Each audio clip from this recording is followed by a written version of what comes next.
Okay guys, welcome back to another Coffin car video, which makes me really excited because that means we're making progress. It is a little scary though, not gonna lie, because it is October, which means I have a lot to do in order to have the coffin ready in time to do burnouts for Halloween. But if you saw the last video, went through the transmission, got it freshened, added a trans brake, fingers crossed it works because this is my first time to build transmission by myself. But for this video, our main focus is going to be engine upgrades. So this is the biggest one. We're switching to an Isky solid roller cam from the random flat tappet that's in it right now. So when we called Isky, told them what we wanted to do, we said the main goal is for it to sound good because the whole purpose of the coffin is to just drive around, have fun, do burnouts, do cool videos, you know, so sounding good is a necessity. So they said they had the grind for us, send it our way, so I can't wait to hear it when it starts up. To pair with that is Isky solid roller lifters, so we'll get those in. Probably gonna have to order some push rods that are the right length, but maybe not. We'll see once we get it together if the ones that are in it works or not. Then, this isn't an upgrade, but it's just going back to how it needs to be. So if you saw in the first video, when Dad originally took the car out for the first time like 17 years ago, he started it the night before he was supposed to leave for the show. Didn't realize, however, that he had roller valve springs, which higher spring pressure, and a flat tappet cam. So the extra spring pressure immediately flattened out the cam, caused that to be an issue. So that's why the random flat tappet's in there. It's just another reason we need this cam. And then to band-aid the valve spring situation, he just took the inner springs out to reduce spring pressure. So get the heads off, get these put back in, and then maybe not in this video, going to be putting the Crower 8-stack fuel injection back on and switching back to the Magneto. So that's originally how it was supposed to be done, but that night when he was having all those issues, switched a lot of stuff, so gotta replumb and get that back to how it was supposed to be. So may or may not be in the video, but anyways, got a lot to do, a little bit of time to do it, so I should quit rambling and get busy, which is what I'm gonna do.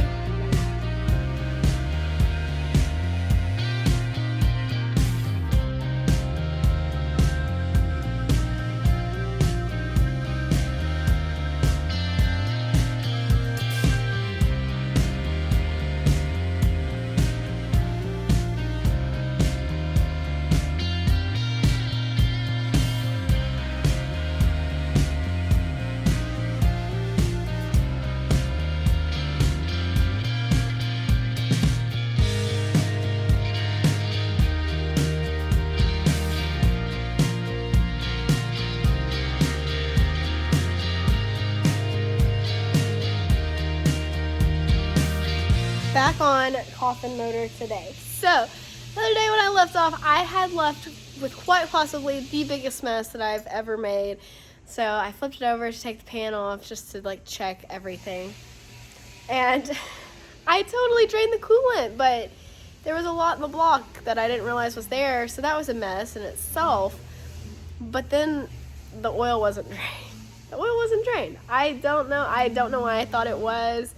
It wasn't, so like 5 quarts, 6 quarts of oil went all over the floor mixed with coolant. It was honestly the biggest mess I've ever made. I know there'll be people like, that's it, but like it was a mess. It was a disaster. I know it could have been worse, but it was a mess. So anyways, that's what I did the other night. So today, I'm going to take the pan off, just go through, make sure everything looks okay, and then flip it back over, and then get ready to put the cam in.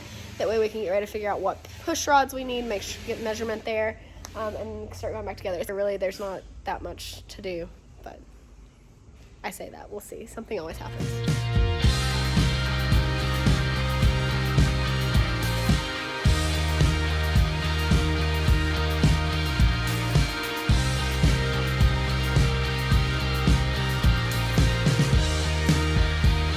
Up here and was looking, and he said this has 6 miles on it. Look at the sludge. I don't know, didn't know exactly what it is, but you gotta clean everything up. So the oil, I guess it's just sat so long, but it's sludgy. Okay, heads are coming off.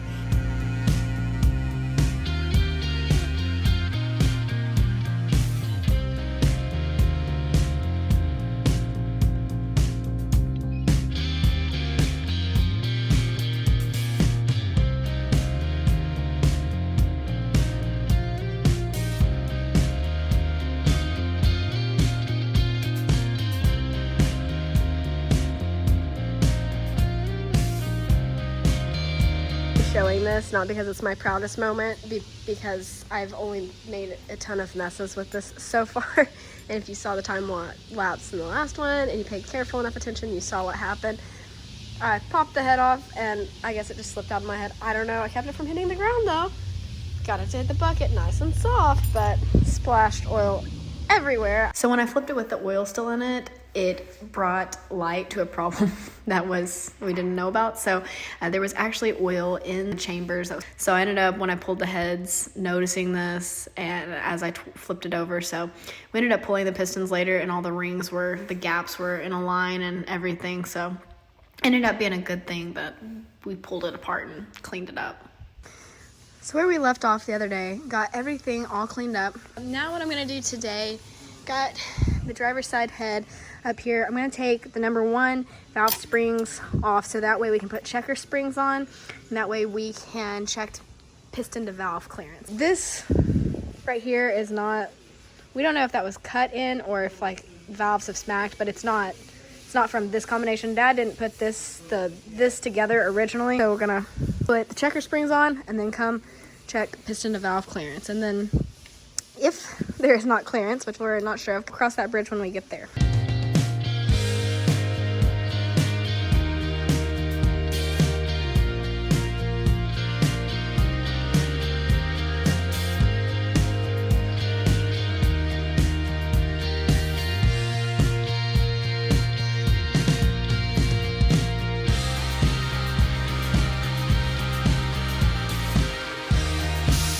Check on the checker springs. See what I did there? Haha. Okay, anyway, so checker springs installed, getting ready to put this head on the block, and then that way we can check clearance.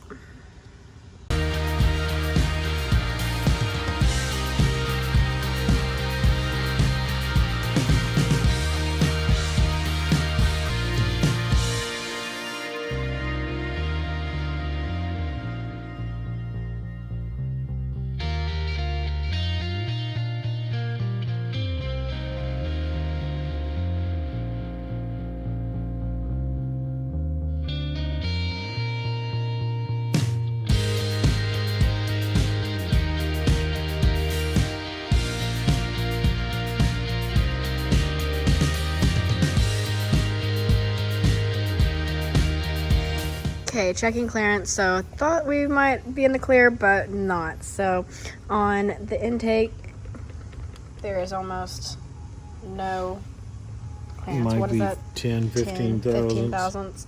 And then on the exhaust, there's a little bit more. There's like 70 thousandths. This is with 0 lash, but we still don't have enough. So what are you gonna do? Cut pistons? I think that the exhaust will probably be okay because you don't have any lash and it's got 70 thousandths. But yeah, the valves in these heads are probably bigger than what these pistons were meant to have, so it's probably just right here.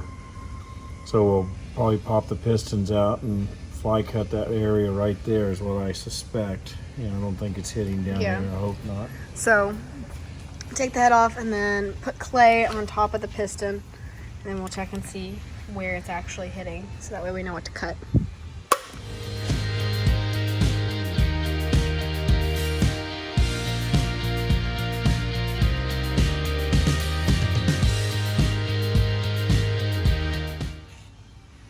Okay, imprinted, so we got a razor blade cutting, so that way we can look at it from side view halfway and see where that is hitting. So you can see based on the clay that there's plenty down here. It didn't smash the clay down there. It's right here, literally right here, just on the edge. So I'm just gonna have to take some away right there. See what the exhaust is doing.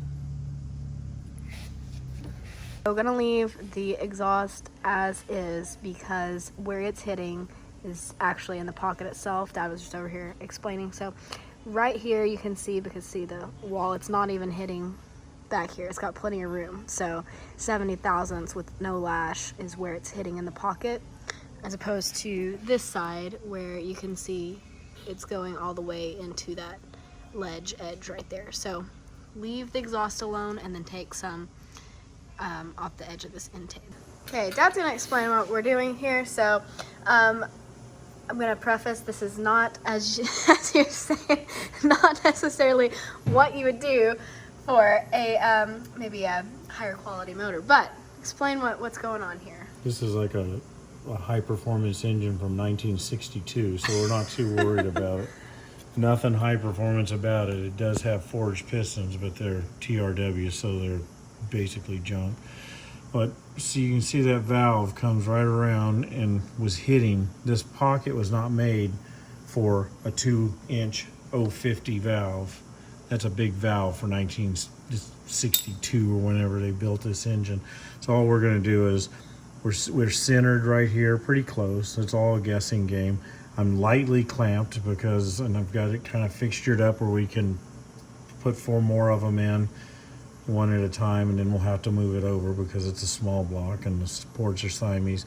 But we're just gonna open down to this depth. We're not going any deeper. We're just coming back a little bit. So this is gonna be opened up for like a, I don't know, 2-100 probably, 2-120 valve. And it's just gonna take this eyebrow back and down to the top of that surface. Okay, so getting ready to check this just for comparison so you can see. So here is what it was like. You got this eyebrow right here, and then here you can see the shiny part. That's where cut. So just open it up for, what'd you open it up to? 2.25. Okay, just checked. So the intake has about 250 thousandths clearance, and then the exhaust has about 100 thousandths. So all good. We're not gonna check the rest. We're just gonna cut the rest and go with it. Just got all of the pistons machined, same process as we did on that first one. Just did it to all of them, knocked them out. We actually, funny thing, so it's not gonna be ready to go together because if you notice, this is part of the rod bolt, and well, that's where it's supposed to be. So these felt super stretchy, I guess is what I'd say. When we were tightening them, they didn't feel like they wanted to tighten. You'd get them torqued, they'd click, the torque wrench would click, and then you'd come back to it just a couple seconds later, and it would not be to torque. So we were gonna go with it, but then actually, luckily, this one snapped in the middle of doing that. So went ahead and ordered some ARP bolts, and they'll be here later this week. So I'll get those in next week. Summit delivery today, so got all the gaskets for the Coffin motor. We just got a cheap set. I think it was like 30 bucks or something for all these gaskets, so not the best, but better than what I had. And then here got a balancer. Once again, nothing too crazy. It's still just a cast balancer, but not SFI certified, but it's better than this one. So, semi upgrade, not the best, but it works. It works for this. Good news all the way around, rod bolts made it. So, going to do those today. Pop out the pistons one more time, put rod bolts in, get that wrapped up, and then other good news is valves aren't bent. Dad spun them and checked them and made sure, and they are all straight. So, on a couple pistons, which I don't know if you can still see it. Let's see. Might have cut it out. So I guess you cut it out. You could see on a couple of the pistons that they did hit, but they didn't hit hard enough to bend. So these are all good. So put the heads back together as well today.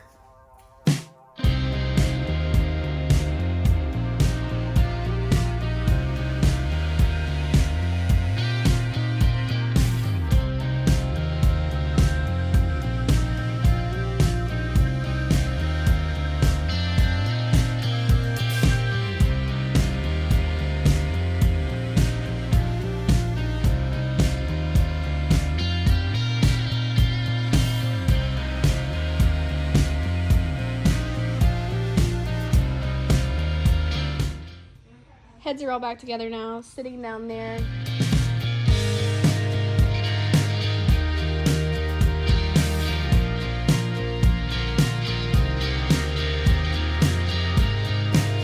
Popping each piston out so that way I can put the rod bolts in the vise back there. Hold the rod and piston. So that's the plan now.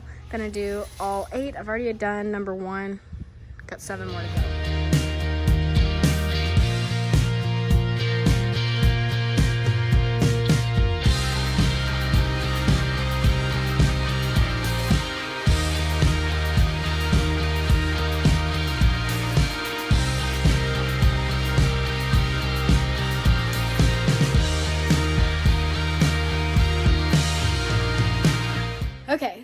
quick recap just for myself so I know what's going on. Hopefully this helps. You guys won't notice the fact that there's been a week here. Anyways, so it is 6:10 in the afternoon. I had full intention of starting on this today to finish putting it together much earlier, but I've been doing phone calls and emails and like all kinds of stuff all day, so late start. But I am going to get this back together tonight so that way I can post this video tomorrow. So, gotta put lifters in. We're not degreeing the cam. Not gonna do it. Not on this motor. Just going with it. Put heads back on. Front cover, harmonic balancer, intake, and pan. I think that's it. There's really not that much to do. I just gotta get it done. Now. Got all my parts laid out, whatever, so.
To get it done last night didn't go as planned because, well, that's how my plans usually go. So anyways, finishing it up today so I can get this edited and posted today.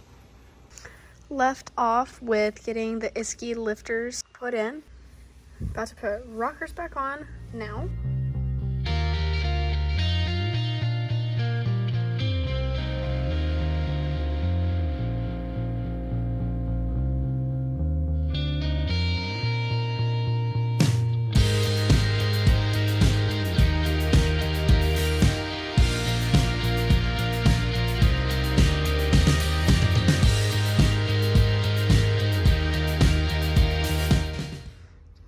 Just went through and lashed the valves, got those all set, so when we get it started again, or start it, actually I'll go through and lash them again just to make sure, but got those lashed. Now on to the next.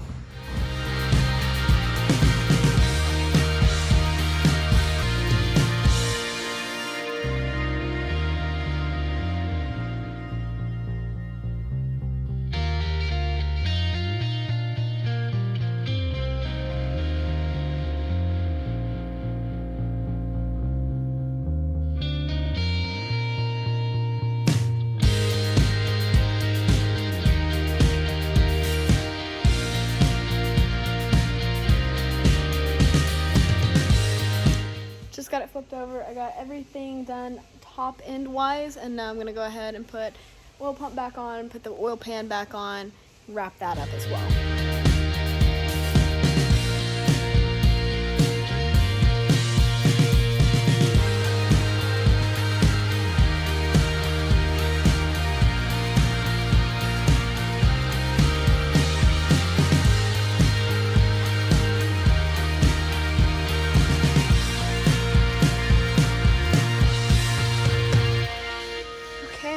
Is as back together as it's going to get for right now.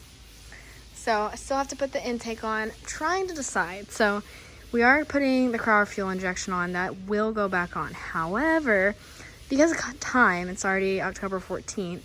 We're thinking about putting the carb back on and then just putting, that has it made where it can look like the fuel injection's on. I'll have to show that. That'll be for another video. So trying to decide if we're going to just start it with the carb, then switch to fuel injection later, or what we're going to do there. So got to get that back on. Water pump doesn't go back on until it's in the car. Pretty much everything else is gonna be in the car. So obviously I gotta put some spark plugs, do that in the car. So it is back together. So that's pretty much it for this video. This ended up, we went a couple different directions throughout the video of it's not gonna do this, gonna do this, not gonna do this, whatever. And so it ended up, we did a little bit more to it than I had planned, but I'm glad we went as deep as we did and did as much. It's so funny still though. I know I talked about it earlier, but it's such a simple piece compared to like what's in Med Marrow or what's in Retronova, and that's a given. I know everything's not complicated, but that's pretty much what we work on anymore. So it was fun to do this, but it was definitely different. I should be ready to go back in the car soon. So anyways, that's it. Thank you guys so much for watching. Stay tuned for more. I will have the next video will probably be either putting it back in the car or doing the fuel injection if we do that. So stay tuned for that, but that's it. So be happy, go fast, and stay pretty. I will see you guys next time.